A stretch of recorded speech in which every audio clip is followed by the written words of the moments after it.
He helped shape the music of Mexico. I'm the classical nerd, I got a new set, and today we're talking about Silvestre Revueltas.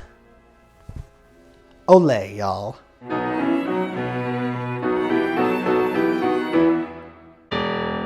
Silvestre Revueltas Sanchez was born on the final day of the 19th century in the landlocked Mexican state of Durango. His whole family was artistic. Among his 11 siblings were writers, dancers, painters, poets, etc. Silvestre was a violinist when he was younger, and he took up the instrument at the age of 7 and gave his first public performance when he was 11. Revueltas studied in Mexico City's conservatory starting in 1913 during the turmoil of the Mexican Revolution. After 3 years, he grew tired of what he considered to be a conservative and stale learning environment and dropped out. He later moved north to St. Edward's University in Austin, Texas, which was a huge financial burden on the family, before finishing up his education in Chicago at the Chicago Musical College. He briefly returned to Mexico in 1923 when his father died, and when he was there met the composer Carlos Chavez. Once his father's estate was settled, the two collaborated on producing contemporary music concerts in Mexico, with Chavez on the piano accompanying Revueltas on the violin.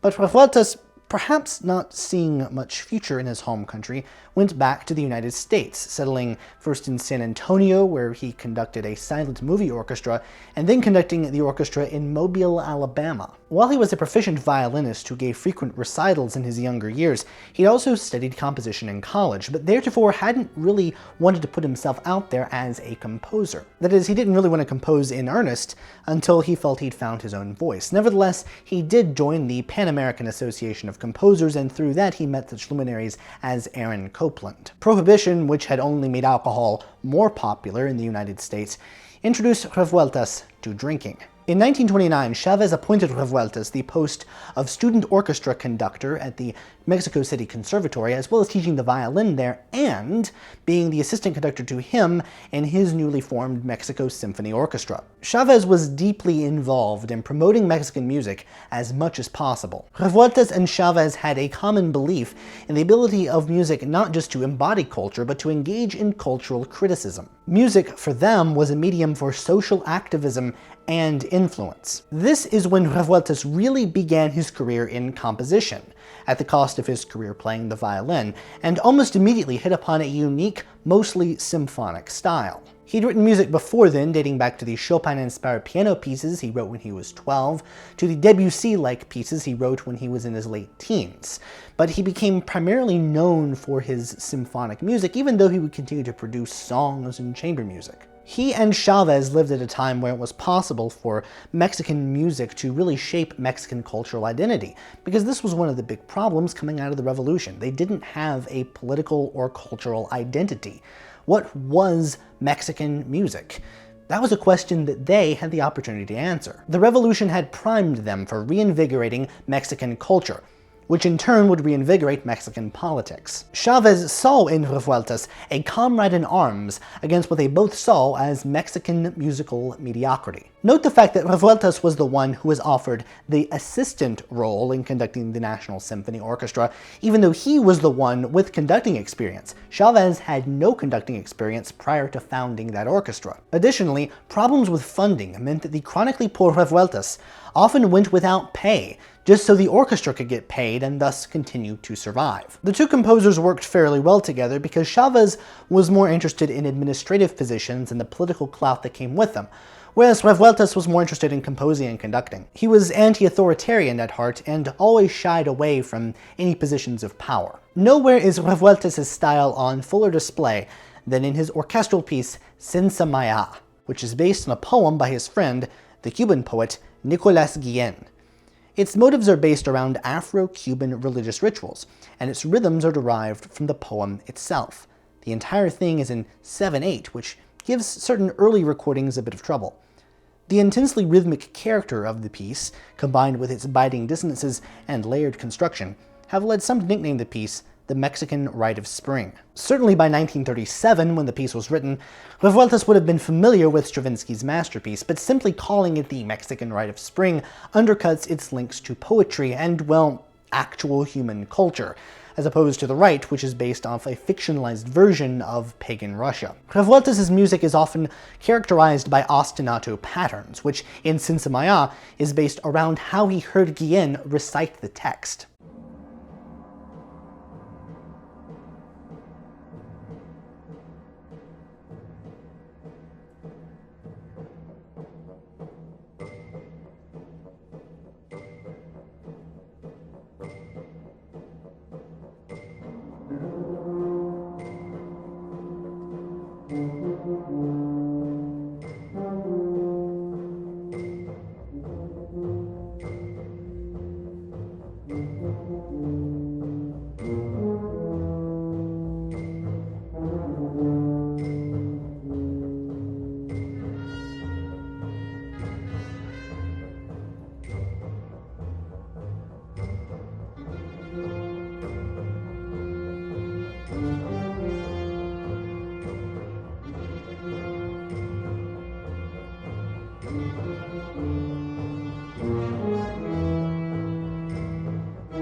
His music didn't just have Spanish titles.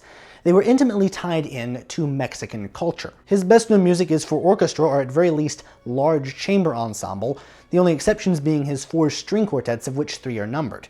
And generally his pieces, when they're on one movement, are in ABA form. The quartets have been overlooked in part, I think, because they cut against the prevailing notion that Revueltas was some kind of just nationalistic musician who wanted to elevate Mexican music at the expense of the rest of the Western canon. A closer look at them reveals that that's not really his intent. Trouble is, they weren't even published until well after his death, with a 3rd quartet languishing unpublished until 1991. This isn't to say that Revueltas wasn't nationalistic, in that he definitely did try to create Mexican-sounding music, but to focus on that, to the exclusion of all other factors, artificially circumscribes the role he played in the larger scope of music history. In his sketches for his 2nd quartet, he said that it was a Mexican sketch, if you wanted it to be, but that it wasn't serious, meaningful, or folkloristic. Revueltas largely abstained from talking about his own music because he claimed to be uninterested in it, so analysts really have to start from square one. Importantly, save for 2 exceptions,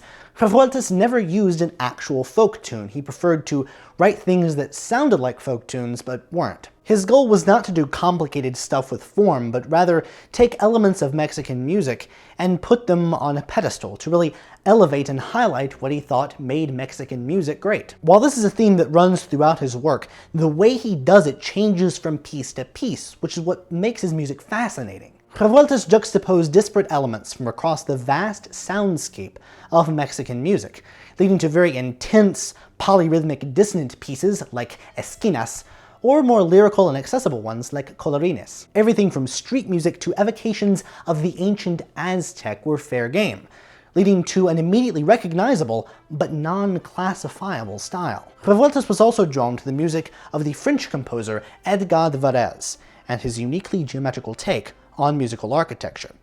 Varese's style was more than that, which I documented in my video on him, but Revueltas seemed particularly fascinated with the architectural and geometric elements of Varese's works. This is borne out in planos, which means plains, which is perhaps Revueltas' least overtly nationalistic work, although it does reflect, in terms of scoring, like instrumentation, the kinds of street bands with which he would have been familiar. It's one of his few pieces which depart from this typical ABA form in favor of a more complex, through-composed structure. A superimposition of planes, be they keys or textures or rhythms, have led some to characterize Revueltas' music as Stravinskian, when in reality it's best described as Varesian. Detractors found this style excessive because they felt like Revueltas was doing too much in one piece to pack it into such small forms, in terms of length. And Copland's review of Ventanas, which means windows, criticized Revueltas' approach to form. In the mid-30s, Revueltas was fascinated with the emerging medium of film music and how it could work in tandem with moving images to produce a stunning and, at that time novel, artistic effect. Film music would have this stigma of being lower or lesser than just pure art music, but in these early days there were plenty of composers who were fascinated by the medium and what they could do with it. La Noche de las Mayas is an episodic film score in 36 unconnected sections, from which other composers have extracted suites. The composer himself made a cameo appearance in 1936's Let's Go with Pancho Villa.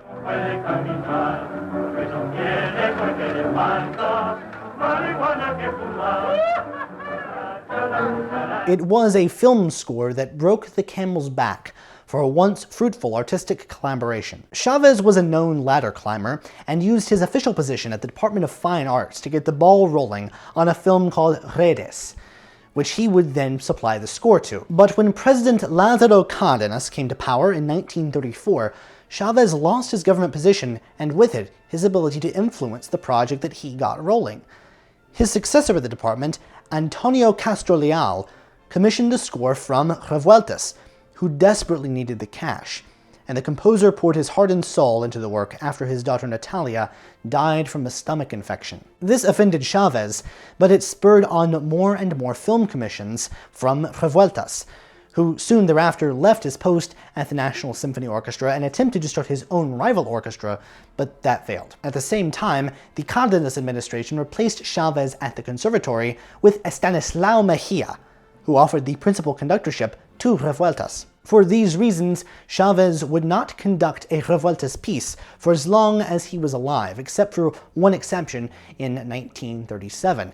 And whenever possible, he disparaged his old colleague's name in classroom settings. And this wasn't a mere one-off episode either. Tensions were rising because, for all Chavez's political clout, it was Revueltas who got all the acclaim in the concert hall, and it's likely that Chavez was just jealous of his colleague's successes. At least according to a letter that Aaron Copland once sent to Henry Brandt, but even today it's borne out. You're much more likely to go to a concert hall and hear a Revueltas piece than a Chavez piece. What also may have fueled this was a deep-seated split in political ideology.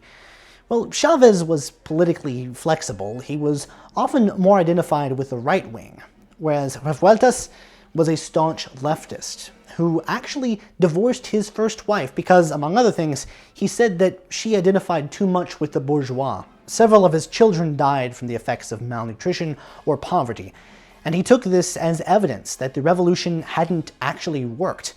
Basically, the upper class was still in power. He saw Mexico's proletariat as just too lazy to really seize power from the rich. Revueltas' music was seen overseas, especially in the Soviet Union, as revolutionary, and he was Secretary General of the Mexican League of Revolutionary Writers and Artists, or LIR as the acronym goes in Spanish, which sent him and many others over to Spain during their civil war, ostensibly to be an artist and to conduct, but really to actually support the Republican war effort. At that point, only Mexico and the USSR were pro-Republican in that conflict. He toured the front lines and led performances even when shells could be heard not too far in the distance, and he said that the orchestras he conducted there were some of the best he conducted ever. They were just so intense.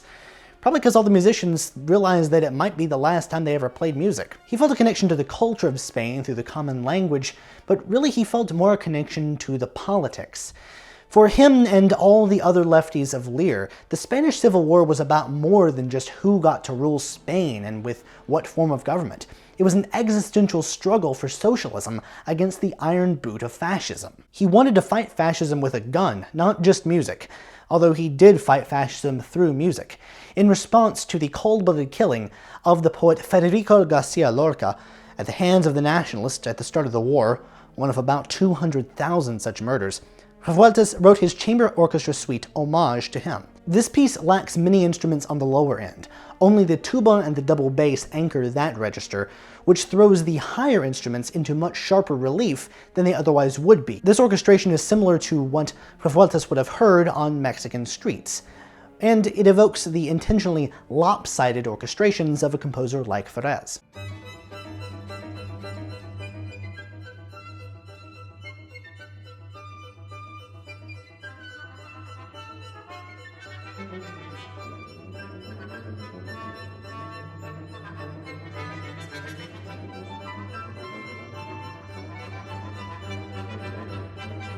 The tour was a boon to his career, but he cared far more about the fate of the Spanish people than he did about what it was doing for his own music. And when it became clear that the fascists led by Francisco Franco would come to power, Revueltas fled back to Mexico City, now deeply impoverished and hopelessly addicted to alcohol. He died of pneumonia, aggravated by his alcohol consumption, in October 1940, less than 3 months before he would have turned 41. Many analysts have proposed that it was the nationalist victory in the Spanish Civil War that pushed the chronically poor and alcoholic Revueltas over the edge.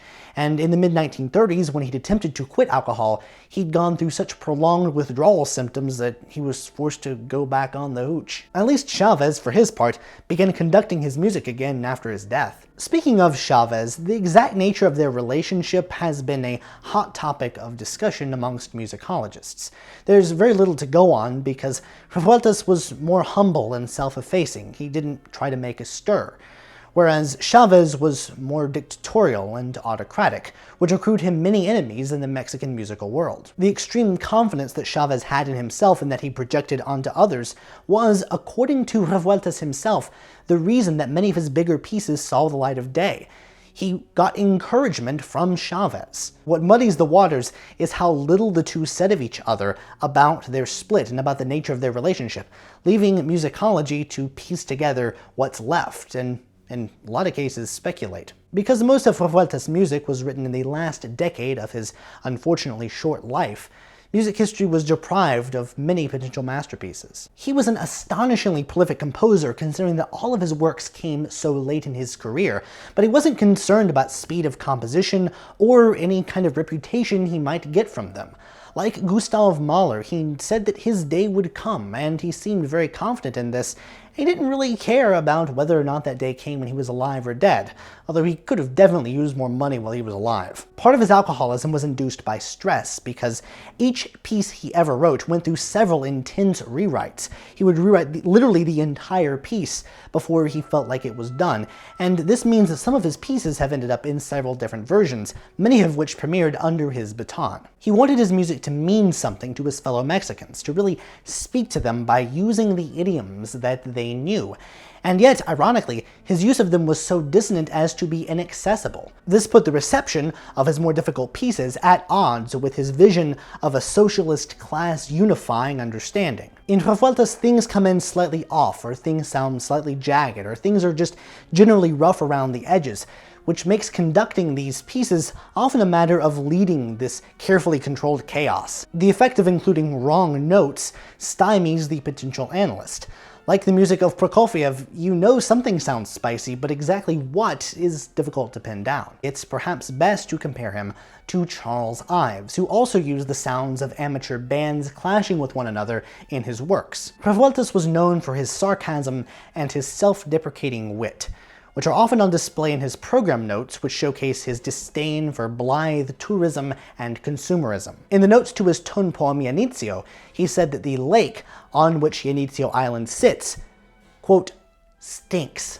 For Ventanas, he said that the name meant nothing, and he took jabs at people who required program notes in order to properly understand a piece of music. Many have noted the same incisive sense of humor embedded in his music, be it in the juxtaposition of different elements or the biting timbres he chooses for his melodies. Although his life was cut short, his music lives on as an enduring emblem of Mexican culture, always sounding like they were just composed yesterday.